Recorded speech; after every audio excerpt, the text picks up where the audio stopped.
കോൺഗ്രസ് നേതാവ് രമേശ് ചെന്നിത്തല മാധ്യമങ്ങളെ കാണുകയാണ്. എലപ്പുള്ളി മദ്യനിർമ്മാണ പദ്ധതിയിൽ വലിയ വിമർശനമാണ് CPIക്കെതിരെ ഉന്നയിക്കുന്നത്.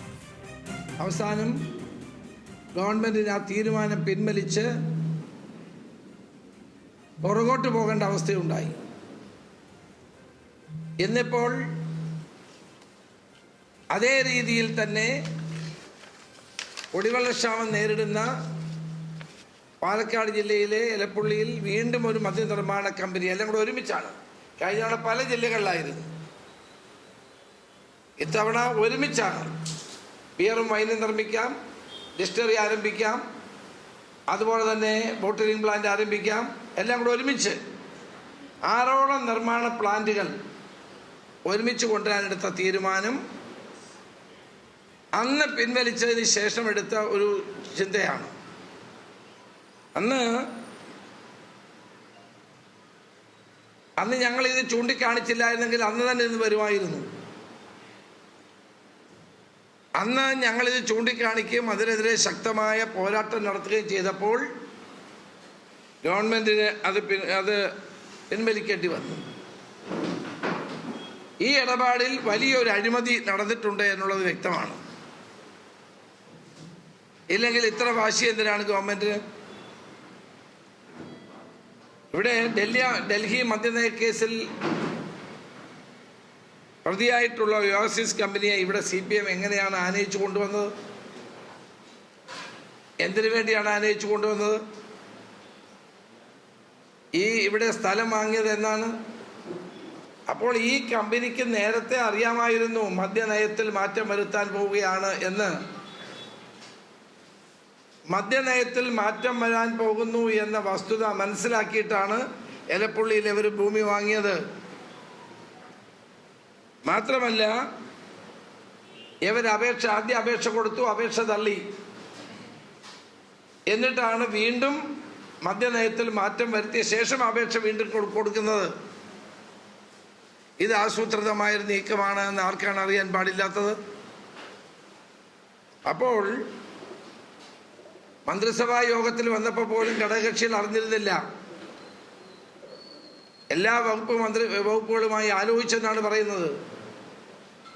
വിവരാവകാശ നിയമത്തിലൂടെ മനസ്സിലാക്കാൻ കഴിഞ്ഞത് ഒരു വകുപ്പുമായി ആലോചിച്ചില്ല എന്നുള്ളതാണ്. അപ്പം മന്ത്രിസഭയെ പൂർണ്ണമായി ഹൈജാക്ക് ചെയ്തുകൊണ്ടാണ് ഒയാസിസ് പ്രൈവറ്റ് ലിമിറ്റഡ് എന്ന ഈ കമ്പനിക്ക് എല്ലാ അനുവാദവും ഗവൺമെന്റ് ഇൻ പ്രിൻസിപ്പിൾ അംഗീകാരം നേടി, എല്ലാ വകുപ്പുകളുമായി ആലോചിച്ചെന്നുള്ള വ്യാജേന ഇൻ പ്രിൻസിപ്പിൾ അംഗീകാരം നേടുകയാണ് ഉണ്ടായത്. അപ്പോൾ മന്ത്രി വീണ്ടും വീണ്ടും കളവ് പറയുകയാണ്. ഒരു ഡിപ്പാർട്ട്മെന്റുമായി അദ്ദേഹം പറഞ്ഞ 10ഓളം ഡിപ്പാർട്ട്മെന്റുമായി ആലോചിച്ചെന്ന്. വിവരാവകാശ നിയമത്തിലൂടെ ഞങ്ങൾക്ക് കിട്ടിയ മറുപടി അനുസരിച്ചാണെങ്കിൽ ആരോടും ഒരു വകുപ്പിനോടും ആലോചിച്ചിട്ടില്ല എന്നാണ്. ഇന്ന് ഈസ് ഓഫ് ഡൂയിങ് ബിസിനസിന്റെ ഭാഗമായിട്ടാണ് ഇത് ചെയ്തതെന്നാണ് പറയുന്നത്. എന്നാൽ പിന്നെ വ്യവസായ വകുപ്പ് അറിയണ്ടേ? അവർ പോലും ഇതറിഞ്ഞില്ല എന്നുള്ളതാണ് വിവരാവകാശ രേഖ തെളിയിക്കുന്നത്. റൂൾസ് ഓഫ് പ്രൊസീജിയറും റൂൾസ് ഓഫ് ബിസിനസും കാറ്റിൽ പറത്തിക്കൊണ്ടാണ് ഈ മന്ത്രിസഭാ തീരുമാനം തിടുക്കത്തിലെടുക്കാൻ എക്സൈസ് വകുപ്പ് മന്ത്രി ഇത്ര വലിയ താല്പര്യം കാണിച്ചത്.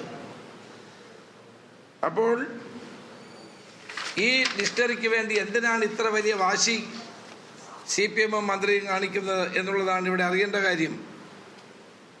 എല്ലാ ചട്ടങ്ങളും കാറ്റിൽ പറത്തിക്കൊണ്ട് ഘടകകക്ഷികൾ പോലും അറിയാതെ അംഗീകാരം കൊടുത്ത ശേഷമാണ് ഇന്നലെ പ്രശ്നമായപ്പോഴാണ് ഇടതുമുന്നണി കൊണ്ടുവന്ന് പാസ്സാക്കിയതായി പറയുന്നത്. എന്തുകൊണ്ട് നേരത്തെ അങ്ങനെ ഉണ്ടെങ്കിൽ ഇടതുമുന്നണി ഇത് ആലോചിച്ചില്ല? മറ്റു വകുപ്പുകളെ വിശ്വാസത്തിലെടുത്തില്ല? ഇടതുമുന്നണിയിലെ ഘടകകക്ഷികളെ എന്തുകൊണ്ട് വിശ്വാസത്തിലെടുത്തില്ല? അപ്പോൾ കേരളത്തിൽ 17-ൽ പരം ഡിസ്റ്റിലറികൾ ഇന്ന് പ്രവർത്തിക്കുന്നുണ്ട്. അതിൽ തന്നെ മലബാർ ഡിസ്റ്റിലറീസ് ENA ഉൽപ്പാദിപ്പിക്കാൻ അവർക്ക് താല്പര്യമുണ്ട്. എന്തുകൊണ്ട് അവർക്ക് കൊടുക്കുന്നില്ല?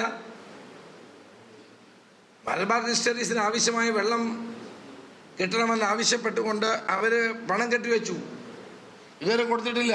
1,87,00,000 1,87,00,000 രൂപ കെട്ടിവെച്ചിട്ട് സർക്കാർ പൊതുമേഖലാ സ്ഥാപനമായ മലബാർ ഡിസ്റ്റിലറീസ് 3 വർഷമായി കാത്തിരിക്കുകയാണ്. അവർക്ക് വെള്ളം കൊടുക്കാൻ മന്ത്രിക്ക് താല്പര്യമില്ല. ആ ഡിസ്റ്റിലറീസ് എന്ന് പറയുന്നത് എക്സൈസ് വകുപ്പിൻ്റെ സ്വന്തം ഡിസ്റ്റിലറിയാണ്.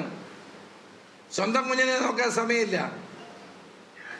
ഇപ്പോൾ അദ്ദേഹത്തിന് താല്പര്യം ഒരു സ്വകാര്യ കമ്പനിയാണ്. അത് വളരെ വ്യക്തമായിരിക്കുകയാണ്. 2018 ബ്രൂവറികളും ഡിസ്റ്റിലറികളും അനുവദിക്കുന്നതിനെതിരെ ഞാൻ അന്ന് നടത്തിയ പോരാട്ടത്തിൻ്റെ ഫലമായി അന്ന് റവന്യൂ സെക്രട്ടറിയുടെ നേതൃത്വത്തിൽ, നികുതി വകുപ്പ് പ്രിൻസിപ്പൽ സെക്രട്ടറിയുടെ നേതൃത്വത്തിൽ ഒരു അന്വേഷണം ഗവൺമെൻറ് പ്രഖ്യാപിച്ചു. ഇന്ന് വരെ ആ റിപ്പോർട്ട് പുറത്തു വന്നിട്ടില്ല. ആ റിപ്പോർട്ട് പുറത്തു വരാതിരിക്കാനുള്ള കാരണം ഇനിയും കേരളത്തിൽ ഡിസ്റ്റിലറികൾ വേണ്ട എന്നുള്ളതാണ് അവരുടെ റിപ്പോർട്ട് എന്നുള്ളതാണ് എൻ്റെ നിഗമനം. മാത്രമല്ല, ഇന്ന് 1999 ഇനിയും കേരളത്തിൽ ഒരു ഡിസ്റ്റിലറിയും വേണ്ട എന്നുള്ളതായിരുന്നു 99 ഗവൺമെൻറ് ഇറക്കിയ എക്സിക്യൂട്ടീവ് ഓർഡർ. ആ ഓർഡർ നിലനിൽക്കുകയാണ്. കോൺഗ്രസ് നേതാവ് രമേശ് ചെന്നിത്തലയാണ് ഇപ്പോൾ എലപ്പുള്ളി മദ്യനിർമ്മാണ കമ്പനി പദ്ധതിയിൽ വലിയ വിമർശനമാണ് അദ്ദേഹം ഉന്നയിക്കുന്നത്. CPIക്കെതിരെയാണ് വിമർശനം ഉന്നയിക്കുന്നത്. CPI മുഖ്യമന്ത്രിയെ കണ്ടപ്പോൾ നിലപാട് മാറ്റി എന്ന് പറയുകയാണ്. എന്തിനാണ് ഈ വെള്ളമില്ലാത്ത സ്ഥലത്ത് ഇത്തരത്തിൽ ഒരു ബ്രൂവറി തുടങ്ങുന്നത്? മന്ത്രി MP രാജേഷ് ഒയാസിസ് കമ്പനിയുടെ PRO ആയിട്ടാണോ പ്രവർത്തിക്കുന്നത് എന്നടക്കമുള്ള അതിരൂക്ഷ വിമർശനങ്ങളാണ് രമേശ് ചെന്നിത്തല ഇപ്പോൾ ഉന്നയിക്കുന്നത്.